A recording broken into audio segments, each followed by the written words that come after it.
Hello there, right here we got brand new snapshots as well as some new information about 1.19, including some insight about this big portal. Make sure you're subscribed and leave a like so you don't miss out on the latest news.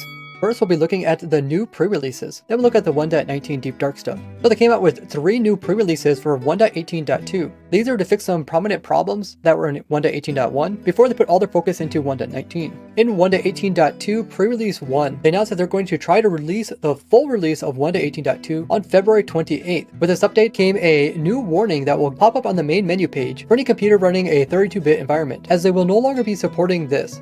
They also updated the data pack version to number 9. It's now possible to add in custom structures in experimental data packs. They also added so tags are now usable with the locate command, so if you make a custom biome with a special tag, you can now actually find that.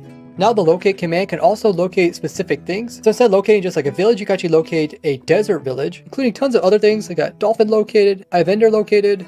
And notice all of these use the hashtag or the pound symbol, where the old structures still use just Minecraft. Another new feature is configurable caves. You can choose how dense you want the caves to be, as well as chaoticness. This is all through the world-gen/noise settings. They also came in with configurable structures and structure sets. This is done through the experimental data packs, and the game will actually generate as well as store these. The dude said there is some side effects to these changes, including that dolphins will now more accurately choose the closest structure to go to, because they could choose between a shipwreck and a ocean ruins.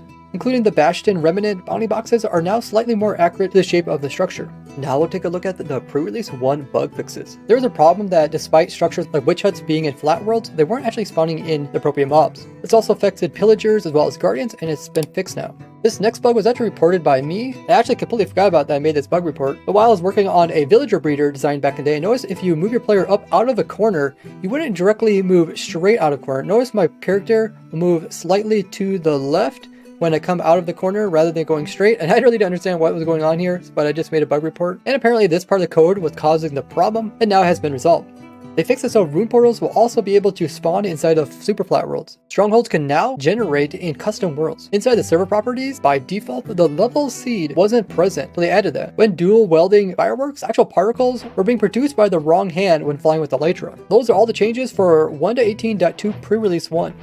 In the pre-release 2 snapshot, they came out with a new function which is spleen density, which will allow you to express almost any type of function using a cubic spleen. A cubic spleen is the flowing between points, so there's not straight lines connecting each of the different points on a graph. They also came out with a few bug fixes, and these are all bugs that mostly came about because of these snapshots. The first one is now when you're in the main menu here, you can use your tab key to move throughout all the selection and even move down here to the copyright Mojang, and that actually lets you be able to select it without using your mouse, and this will take you directly to the credits if you guys didn't know. So I guess you could speed run to the end of the credits of Minecraft without even using a mouse now. They also fixed it so that strongholds will no longer generate in the void biome. The void biome is special where no mobs are able to naturally spawn here, and no structures are actually supposed to generate here either. If you tried to create a super flat world, it wasn't actually possible unless you used the preset option, and now it works once again. There was crashing occurring because of some changes to the generator settings. They also fixed this problem that came about in the snapshots, where fortress mobs were spawning outside of the actual fortress. Typically they had to spawn inside of the bounty boxes of the structures or in the entire fortress bounty box. There is nether bricks on the floor, but they shouldn't be spawning on the nether rack, so that's what they fixed.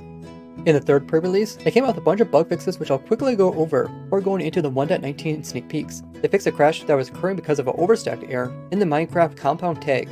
They also fixed this problem where the console was spamming whenever you would join or create a world. When glow lichen or glowberries were being generated, they weren't actually updating the lighting nearby across chunk borders. The locate command was still not properly working in super flat worlds. They fixed this freeze that was occurring on super flat worlds when using the locate command to try to find pillager outpost. There was a bug with realms, so you couldn't double click to join a server. With the new custom structures in this snapshot, there was a problem that if you made a custom explorer map, it would cause the server to lag.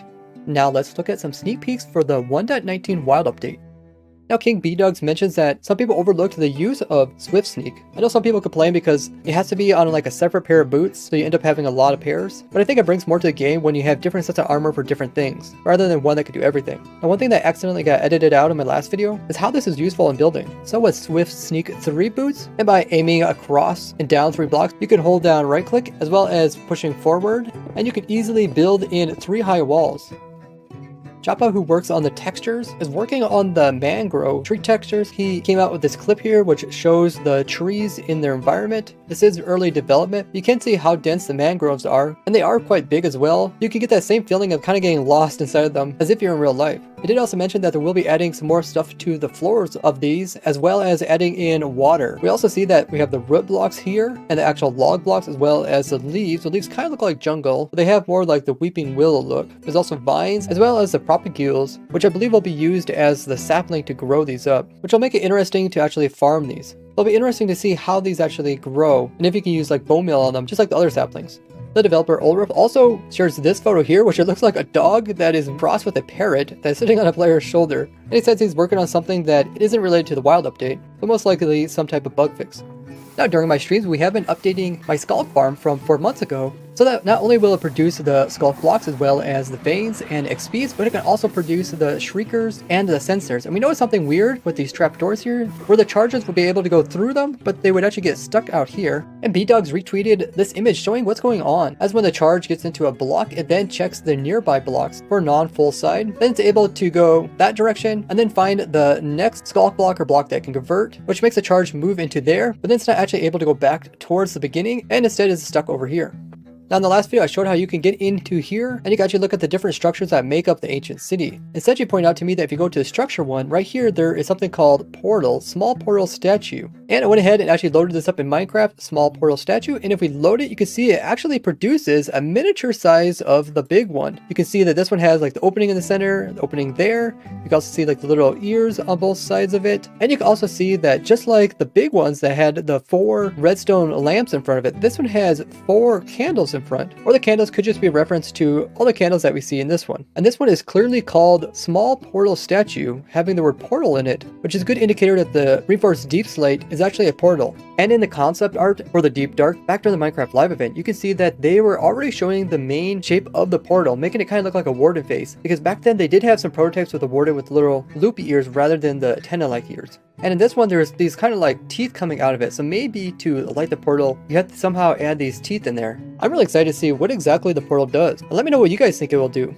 In other Minecraft news, the developers are looking for feedback in the recent Deep Dark experimental snapshot, and you can get the developers feedback on the feedback.minecraft.net. There's a lot going on in there, which introduced a lot of new things, and I covered all the different secret things that we found in it in my last video, so make sure you check that out after this video if you haven't already. Now come join my Twitch live streams, where I'm updating my Sculk farm to also work for producing Shriekers and Sensors. Or check out this playlist where I designed a farm for every item in the game Minecraft, or this one all about weird things I discovered over the 12 years of playing this game. Thank you for all the support recently, and I will see you guys in the next one. Bye bye!